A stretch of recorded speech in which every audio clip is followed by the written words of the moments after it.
Miarabantsika rehetra amin'ny anaran'i Jesosy ilay tompon'izao rehetra izao.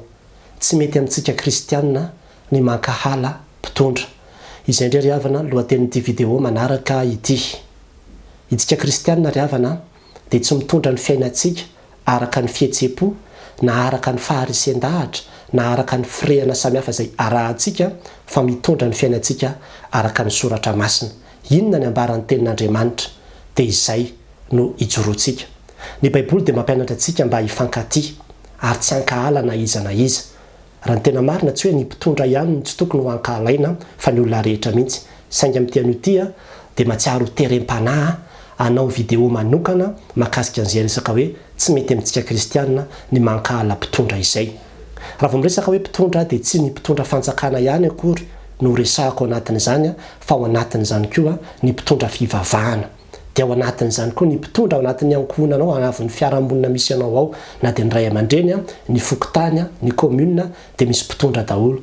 Dia indraindray tafiditra ao anatin'ilay tratran'ilay virus ny fankahalana koa, na dia isika Kristiana azy, ary ohatrany hoe tsy mampaninona antsika izy satria zavatra efa iainan'ny olona ilay izy amin'izao fotoana izao.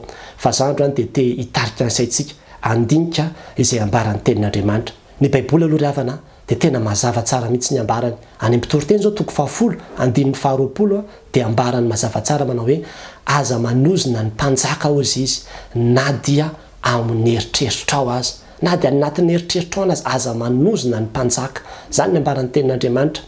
Ary ilay fankahalana dia tena indraindray mahatonga antsika hanopa, hanozina, tena hiteny ratsy mihitsy rehefa mahita an'ireny olona samihafa izay tsy tiantsika reny. Amberiko ihany fa tsy voatery hoe mpitondra fanjakana fotsiny ihany, fa na dia ny mpitondra fivavahana aza dia tafiditra ao anatin'ilay izy koa. Ary indray ao anatin'ny toeram-piasanao ao misy olona mpitondra anao ao izay tena difficile be mihitsy, dia lasa misy fankahalana ao anatinao ao. Dia izay fankahalana izay taddio fa mitarika anao izay hanaratsy an'iny olona iny, hanamavo an'iny olona iny, tsy hanome voninahitra an'iny olona iny. Ary ao anatin'izany rehetrarehetra izany dia lasa ianao manaratsy an'iny olona iny amin'ny fomba isan-karazany. Efa endrika fankahalana daholo izany, endrika fankahalana daholo izany. Indray moa tsika miafinafina ambadika ny azy zany miteny marina, ilay tsy mety atao ny nambarako fa tsy hoe mankahala azy.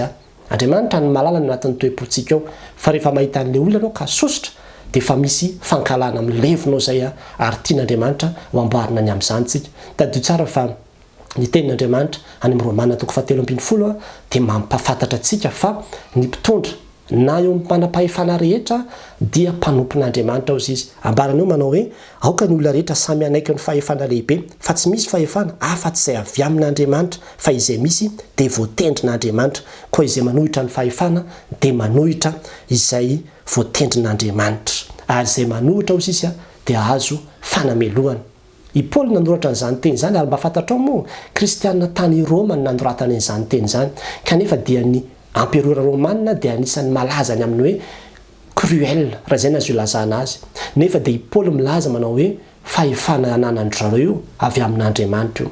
Ary noho izay hoe Andriamanitra ny nametraka azy teo izay, ninona fomba nahatongavany teo dia mila manaiky isika. Ary ao anatin'izany itsika Kristiana ravana dia taomina mihitsy tsy hankahala na hanozina ny mpitondra, fa efa endrika fanoherana izany.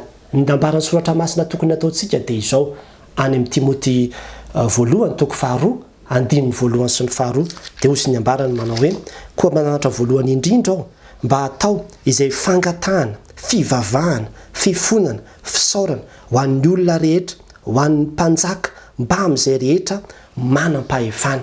Jerevy tsara, tokony hanao vavaka isika, fifonana, fisaorana, fangatahana ho an'ny mpanjaka sy ny manam-pahefana rehetra ozy izy. Efa mba nanao an'izany ve ianao? Taddio tsara fa itsika Kristiana dia mahafantatra ny herin'ny vavaka. Ary za ravana androany dia te hitarika an'saintsika fa ny fomba tsotra indrindra sy azo antoka indrindra ahafahanao manala ny fankahalana ao anatinao amin'ny olona izay mpitondra na eo anivon'ny firenena na eo anivon'ny fiangonana izay tsy tianao io dia ny fivavahanao azy. Raha vitanao zany indroa intelo fotsiny dia miteny aminao fa miova ny fonao, miova ny fijerinao an'io olona io. Ary zany ny ampianarin'ny tenin'Andriamanitra antsika, zany ny ampianarin'ny soratra masina antsika. Raha tsapanao hoe tena mahavesatra mihitsy ny fonao manaova kely mihitsy aloha paozy amin'ilay adihevitra sy le resaka mahakasika an'io zavatra io, fa tena afantoy amin'ny zavatra hafa ny sainao fa manjary sy mbain'ilay izy ny toe-pontsika, dia tsy mety. Tsy ankasitrahan'Andriamanitra satria ny Andriamanitra zay vavahantsika dia Andriamanitra fitiavana, ary didim-pitiavana no didy izay nampianariny antsika ka tsy ao anatin'ny voambolana kristianina mihitsy ny hoe mifankahala na hoe mifanenjika, mifanaratsy, mifanasoketa amin'ny fomba maro isan-karazany. Tsy mety zany dravana, tsy mety zany. Atsika atao foana no miteniny tsy mety sy ny tsirariny sy ny tsy izy izay hitantsika eo anivon'ny hoe fiangonana na eo anivon'ny firenena sy ny ohatran'izany fa ataovy amin'ny fomba izay ahatsapahanao hoe tsy misy fankahalana mihitsy. Ataovy amin'ny fitiavana ilay izy ary ataovy ahatsapahan'ny olona mihitsy manao hoe izany tokoa ny kristianina. Azonao ataony hoe ahoana ny fomba hampahafantarako ny olo ity ilay tsy mety nataony. Fa raha ohatra ka tonga dia eny masom-baoaka izy ny debahanao efa tsy fampahafantarana azy ny ratsy nataony zany fa efa fanalam-baraka azy indray, efa tsy fitiavana tsony zany dravana. Dia mila mandinika itsika, aza entin'ny fonao ianao, aza entin'ilay fahatezerana sy ilay firehana samihafa izay mamatotra anao ianao fa andaontsika hiezaka hoentin'ny tenin'Andriamanitra dia hitondra ny fiainantsika araka ny soratra masina. Dia androany manasa anao raha resy lahatra any amin'izany ianao hoe andeha dioviko ny foko, tsy olotoko amin'izany ny foko, tsy olotoko amin'izany ny saiko fa tena andeha hanadio ny foko dia manasa anao hoe ndaontsika hivavaka dia hivavaka tsika mba hanomezan'Andriamanitra antsika fo madio ahafahantsika mity ny olona rehetra. Hivavaka isika. Misaotra anao izay ry Andriamanitra rainay io noho ny amin'ny fampianarana izay noraisinareo tamin'ity anio ity. Tsy vitanay zany raha amin'ny herinay fotsiny ihany fa mangataka anao hanome anay ny hery hitiavanay, ny fahavalo sy izay rehetrarehetra manafitohana anay sy mahasosotra anay amin'ny lafiny isan-karazany. Reto tompo dia mifona aminao raha ohatra ka nameno izany tao anatin'ny fona izay fa mity anio ity kosa Andriamanitra dia vonina izay anatanteraka zany teninao zany ary dia mivavaka ho an'ny mpitondra firenena, mivavaka ho an'ny manam-pahefana rehetra izay, mivavaka ho an'ny mpitondra fivavahana rehetra, mivavaka izay Andriamanitra ho an'izay rehetra manam-pahefana isan'ny tokony isan'ny tsokajiny. Hitanao ny fahalemen'ireny olona reny, hitanao ny tsy fahatanterahany olona reny. Mangataka ny famondram-po izay Andriamanitra, mangataka ny famelan-keloka ho azy ireny zahay ary tena mifona ho an'ireny olona reny eto anatrehanao ary mangataka izay diovy ny fonay, amboary ny toe-ponay Andriamanitra mba tsy vovoly aty anatinay ny fankahalana fa ny fitiavana no anjaka aty anatinay ka fitiavana no hivoaka amin'ny vavanay.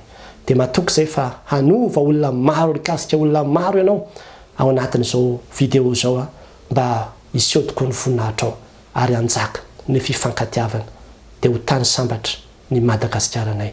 Ho an'Andriamanitra reriany ny voninahitra amin'ny anaran'i Jesosy Kristy nangatahana izany vavaka izany. Amen.